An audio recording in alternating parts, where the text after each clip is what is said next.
Од денеска повторно има покачени цени на горивата во земја. Иако премиерот Христијан Мицкоски најавуваше дека горивата ќе поевтинат и дека ќе се намалат некаде за 2,5 денари по литар, тие поскапеа за 7 денари. И тоа не е ништо од премиерот, секој ден му е само една нова лага.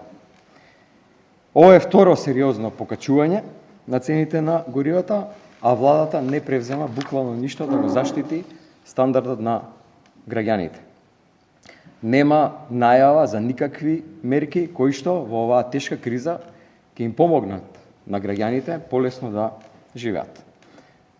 Не се само во прашање цените на горивата. Ова поскапување на цените на горивата ќе доведе до поскапување на храната, на основните прехранбени продукти, евентуално и на струјата. Потоа дури и цената на нафтата на светските берзи да се стабилизира и да се намали, ако се случат овие поскапувања, цените ништо нема да ги врати назад. Сите земји во регионот веќе презема соодветни мерки со кои што им помагаат на своите граѓани полесно да надминат оваа криза. Само нашата влада не прави ништо, не се грижи за граѓаните, се грижи само за сопствените бизниси и за сопствените тендери. И ова не е нешто ново. Тоа го прават изминатите 2 години во континуитет. За само една недела, согласно просечната потрошувачка на деривати, граѓаните платија 3 милиони евра повеќе само со покачувањето на цената на дизелот. Со новото поскапување, неделно тоа ќе ги чини граѓаните повеќе 4,5 милиони евра. Пари кои што ќе бидат одземени од граѓаните и компаниите. Имајќи предвид дека апелиравме, имајќи предвид дека како и секогаш до сега владата не одговори и нема намера да одговори, имајќи предвид дека нема најава од владата никаква, ние во собранието ќе поднесеме пакет на закони со цел да им олесниме на граѓаните оваа криза полесно да ја надминат. Прво, закон за намалување на стапката на ДДВ од 18% на 5% за горивата. Понатаму намалување на акцизата за 4 денари. Третиот закон, укинување, следување на 0% ДДВ за основните прехранбени производи. И четвртиот закон за преполовување на цените на патерините, кои што нашите граѓани ги плаќаат возејќи по патиштата ширум државата.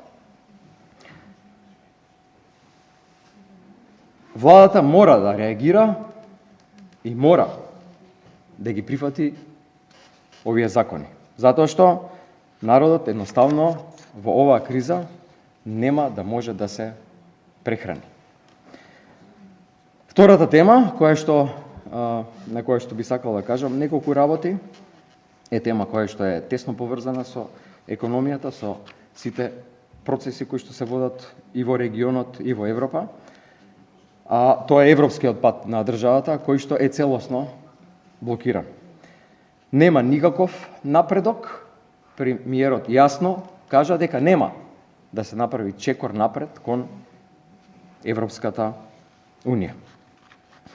Што значи тоа? Тоа значи дека нашите граѓани после децении и децении чекање, сега кога се е многу известно, кога зголемувањето, проширувањето на Европската Унија станува еден од приоритетите на Европската Унија, Христијан Мицкоски и ВМРО ДПМН одлучуваат сами да го запрат европскиот пат, да им забранат пристап на нашите граѓани на единствениот пазар од 500 милиони луѓе, да го ограничат слободното движење низ европските земји, ги тераат луѓето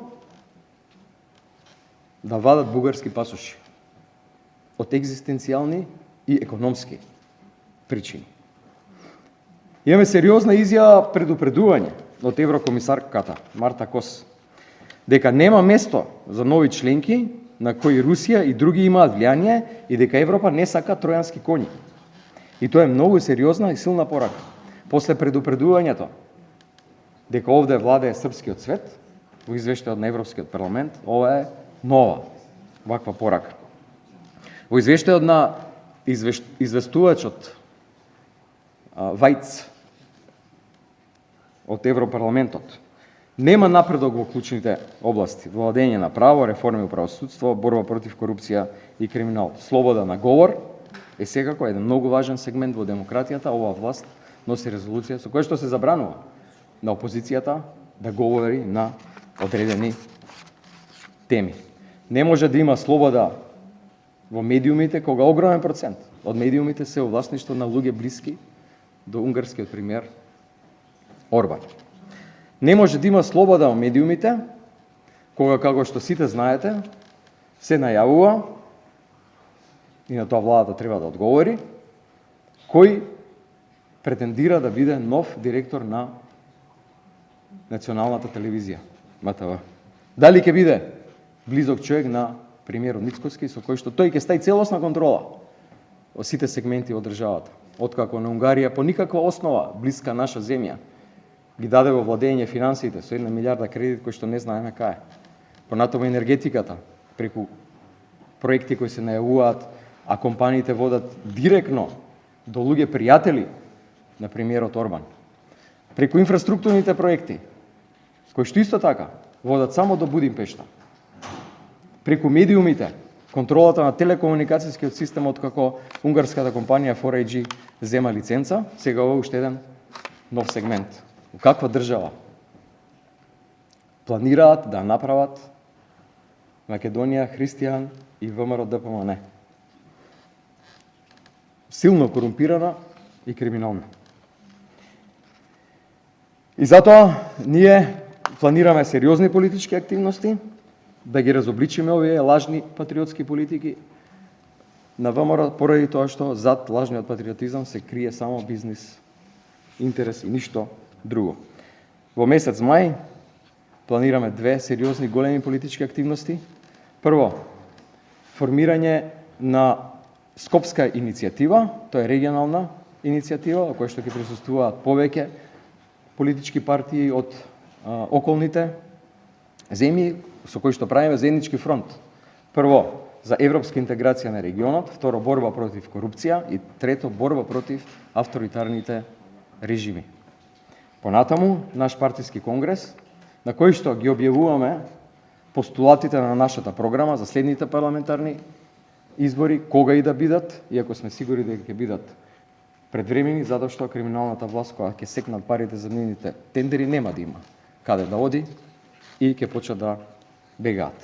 На тој конгрес ќе обзнаниме и нашата проевропска платформа, на кој што се повикани сите проевропски партии да се приклучат, поради тоа што мораме да излеземе од овој ќорсокот, каде што намерно не стави премиерот Христијан Мицкоски и владата на ВМРО ДПМН, поради тоа што нашата стратешка цел мора да ја оствариме за доброто на државата, на сите граѓани, посебно за младите. Ви благодарам.